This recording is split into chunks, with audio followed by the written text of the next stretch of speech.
Your Honor, my client has been charged with an offence under the Prevention and Control of Infectious Disease Measures within the Infected Local Areas Number 2 Regulations 2020. My client is 21 years old and he is the sole breadwinner of the families since his father passed away. Previously, our client works as an assistant manager.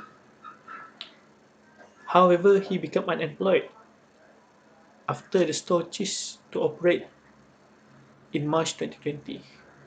Therefore, he bear the responsibility to support his mother financially and also for the daily necessities.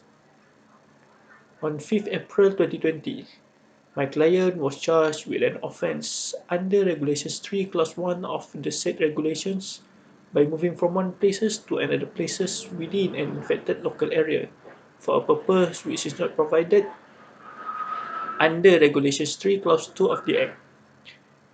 The first instance, my client pleaded guilty to his charge.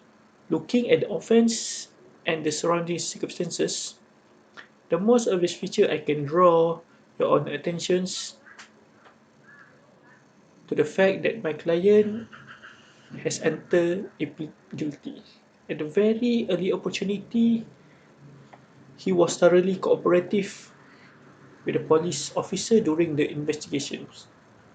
This plea guilty, in fact, has saved court valuable time and also the parties involved.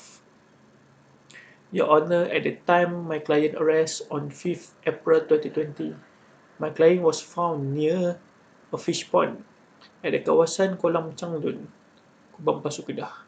We shall direct court attentions to the fact during the arrest, my client was on a motorcycle type EX5, registration number KAD 2668, carrying a fishing routes. For your Honor informations, my client became unemployed after the store where he worked ceased to operate in March 2020. My client is on his way to kawasan Kolam Changlun for fishing. Due to the fact that my client has no money to buy any foods for his family, therefore fishing is the only option.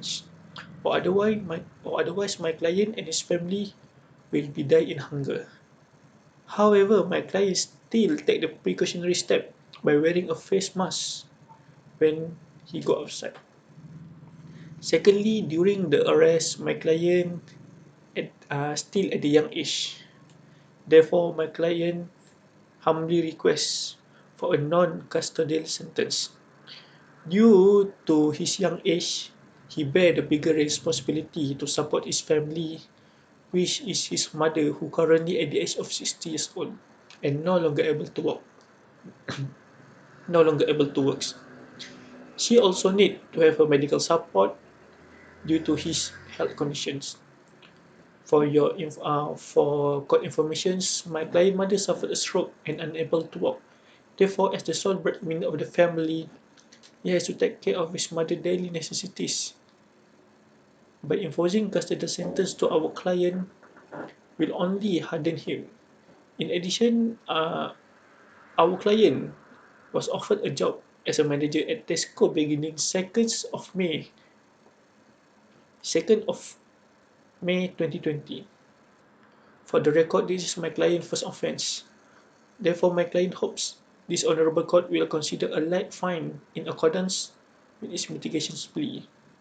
In addition, due to the fact mentioned by the prosecutor, my client's conviction with the offence of self-administration under Section 15 of Dangerous Drug Acts, he was then sentenced with 1,200 fine and has undergone 2 years supervision, which is different offence from the charge. My client strictly mentions he has no longer suffered addiction and has turned into a new leaf.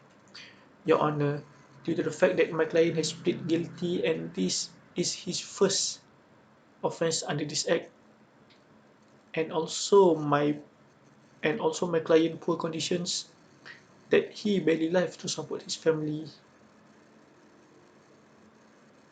my client humbly asks for the court for leniency in sentence to be imposed on him and begged for non-custodial sentence. Thank you, Your Honor.